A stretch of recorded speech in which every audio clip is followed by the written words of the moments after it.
Topping our politics lead, a tale of two Republican leaders in two vastly different directions they're trying to take their party. Today, the House's top Republican, Kevin McCarthy, once again defended the Republican National Committee after it censured two Republicans, Congressman Adam Kinzinger and Congresswoman Liz Cheney, and seemingly referred to the January 6th attack as legitimate political discourse. That's a quote. But Senate Minority Leader Mitch McConnell blatantly condemned the RNC's actions, and as CNN's Manu Raju reports for us now, this disagreement is creating another split in the party, which is gearing up for the midterms. Senate GOP leader Mitch McConnell this week tried to convey the reality about January 6th. It was a violent insurrection for the purpose of trying to prevent the peaceful transfer of power after a legitimately certified election from one administration to the next. But many in his party won't have it. Do you agree with the Republican leader's characterization of what happened on January 6th? It was mostly a peaceful protest. I don't know whether I would go that far, but it was something that we're not proud of. But not a violent insurrection. Oh, it was violent. I just don't, I wouldn't call it an insurrection, a violent protest. Senator Ted Cruz, who used to refer to the events of January 6th as a violent terrorist attack, until getting blowback from the right, rejected the GOP leader's comments. The word insurrection is politically charged propaganda. I think it is a mistake for Republicans to repeat the political propaganda of Democrats and the corporate media. The debate was ripped open last week when the Republican National Committee took the unprecedented step of censuring two Republicans, Liz Cheney and Adam Kinzinger, for joining with Democrats to investigate the attack. Adding to the controversy was language in the resolution saying the two Republicans were persecuting citizens who engaged in legitimate political discourse. House GOP leader Kevin McCarthy defended the RNC and said the resolution should have specified that January 6 investigators had subpoenaed some RNC members who were in Florida at the time of the attack. I think had they explained out what they were talking to, this wouldn't be controversial at all, because they weren't referring to people who have broken into this building. Everyone understands. So you support that resolution? You support it? The RNC put out their resolution. I think they have a right to do their resolution of what they want to do. RNC Chairwoman Rona McDaniel also tried to clean it up, saying she condemns all acts of violence and the probe has gone beyond its scope, pointing to a subpoena sent to an RNC member who was not in D.C. on January 6. But there's a reason why some RNC members have been subpoenaed. The committee is looking into allegations that individuals tried to submit fake electoral certificates in 7 states that Joe Biden won. I don't think it was a wise statement on the RNC's part. Violence is always not legitimate. Their statement put us backwards. I don't think it's right. Now, just moments ago, Senate Minority Leader Mitch McConnell responded to the conservatives who are downplaying the notion that this was a violent insurrection, saying it to us, this is pretty simple. We are in the middle of a national crime wave. The Republican Party is a pro-police, tough-on-crime party, and I am a pro-police, tough-on-crime Republican across the board. Jake? All right, Manu Raju on Capitol Hill for us. Thank you so much. Let's discuss. Alice, this afternoon we also got a statement from Donald Trump about Mitch McConnell saying, quote, Mitch McConnell does not speak for the Republican Party and does not represent the views of the vast majority of its voters. Is he right? Look, he also called McConnell Old Crow, which actually is pretty good bourbon. But I'll say this. Look, I think rational Republicans of the Republican Party view this all the same way. They view that we had free and fair elections. They view that Donald Trump lost. They view January 6th as an insurrection, and it was not legitimate political discourse. I think the Republican Party, including Donald Trump, does a tremendous disservice when we are engaged in the circular firing squad and more focused on the big lie than opening up the big tent, when we should be taking it to the Democrats. We should be taking it to them on their policies with regard to the economy, with regard to inflation and COVID and the border. But here's the thing, they're more focused on going against Liz Cheney and Mitch McConnell. Our opponents are Nancy Pelosi and Joe Biden. Okay. I don't disagree with what you're saying, but, and I'll bring it to you, Powers. The question is, who actually represents Republican Party voters these days? Is it Mitch McConnell or is it Donald Trump?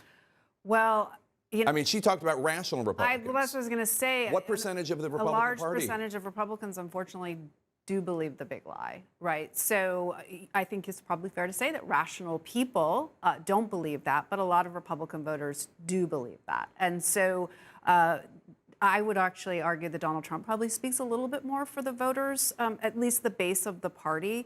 But Mitch McConnell also represents the Republican Party. Obviously, he's the leader in the Senate. And I think he clearly believes that it's time to move past Trump and that he doesn't want to pick fights with him. And what Alice just said, which is the Republican Party should be focused on attacking Joe Biden, not attacking each other. Yeah, Casey, a few weeks or months ago, Marjorie Taylor Green said to Steve Bannon that they represent the base of the Republican Party, that they're not fringe. They represent the base of the Republican Party. Here's Congresswoman Marjorie Taylor Green talking, I think, earlier today.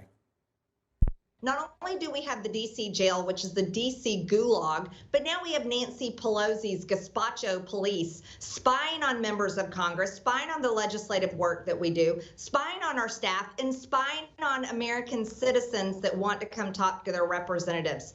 This government has turned into something it was All right, never. so that's enough of that. But I mean, I guess gazpacho. The gazpacho police, I assume she meant the Gestapo police. I do too. Which is another reference that would be an offensive one that she makes inappropriately. Maybe she did it on purpose to avoid said accusations. Right. No, nobody can accuse her of using anti-Semitic tropes or Holocaust belittling tropes if she is referring to the gazpacho police. I guess she's belittling the Gestapo by calling them gazpacho. Who knows? By the way, in San Francisco, they could very well have a gazpacho police, just as a separate issue if it's too warm. What are the import-export rules around gazpacho, Jake? Tell me. I guess my question is, why are people siding with that? Like, you have a choice here. What is the incentive structure where somebody would say, yeah, Marjorie Taylor Greene's side of this, not Liz Cheney. I want to be on the gazpacho police side of this. Jake, all I can say on that is that there are very few leaders in the Republican Party who've been willing to stand up and say what Liz Cheney has said, and instead Republicans are hearing from their news outlets, many of which are increasingly to the right of Fox News. And the information that they're consuming is telling them that this big lie is actually true, and they're choosing to believe it because Donald Trump was particularly out there about saying, look, the reason I bash the media is so that when you write a story that's true, I can say plausibly you shouldn't believe them, and they won't. So I think that's a big part of it. But look, Mitch McConnell's comments were interesting to me for a couple of reasons. One, he has been someone who has stood on principle on January 6th. I will give him that.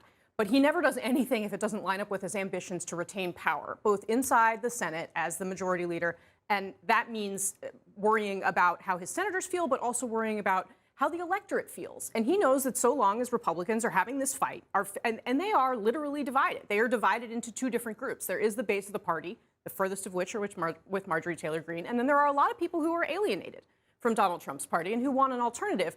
But he knows he's not going to win back the Senate majority if they're talking about this. If people are out there calling January 6th legitimate political discourse. If he's out there talking about inflation, he might win.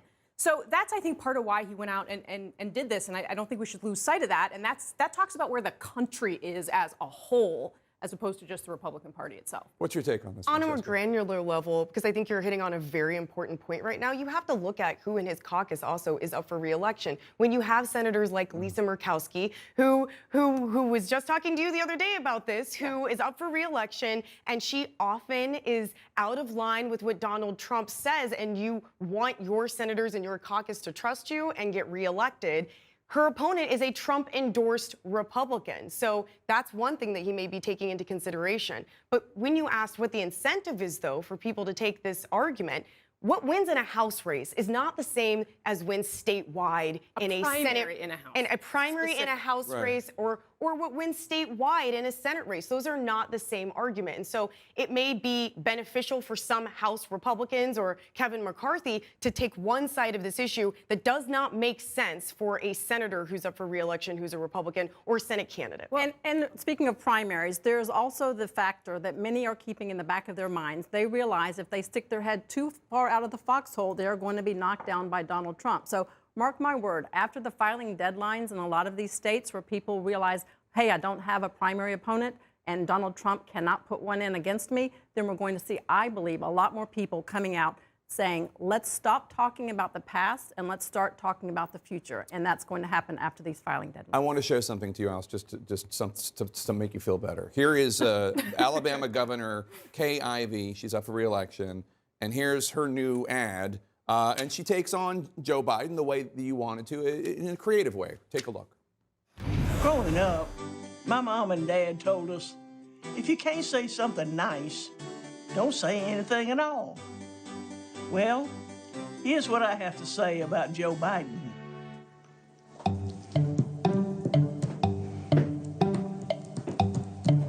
Poor Joe. Bless his heart. As we say in the South, bless their heart. I thought you'd like that. I love that. And also, no lies. No lies about the election. No lies about January 6th. Not attacking Liz Cheney. Focus on being nice. It's refreshing. Yes, no sleepy Joes, no criticism. It's good. Just as Kay says, if you can't say anything nice, don't say anything at all.